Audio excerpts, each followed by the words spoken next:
গরম হয় না তোর না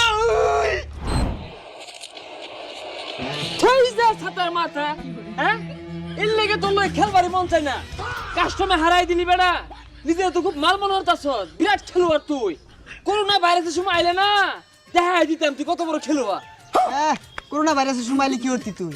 করোনা ভাইরাসের সময় কি হতাম না নূরে না করোনা সব মাহে আতাম তোর তোর খেলোয়াড় রে মুতায় ছাড়তাম বেড়া আরে করোনার সময় আইলেও লাভ হইল নাইলে, কারণ আমারতে MT40 ম্যাক্স আছে। এই তুই তো আসলে একটা বদমাস তুই MT40 ম্যাক্স নিয়ে আমার খেলতাছস হাই যাই বেরোস তুই পাইলি কই এডিয়া এই জানি কি ভাই তোরা নিয়া না হচ্ছে কেন? তুইও নিয়ে খেলো। মেজাজটা গরম হয় না তোর না আরে বড় কি হইছে তোগো? কি হইতো না এর লগে আমি কাস্টম খেলতাছি খারাপ বল টিম আছে MT40 ম্যাক্স দিয়ে আমারে কাস্টমে হারাই দিছে কসি কিরমটা লাগে कुछ भी ওই MT40 নিছে তুই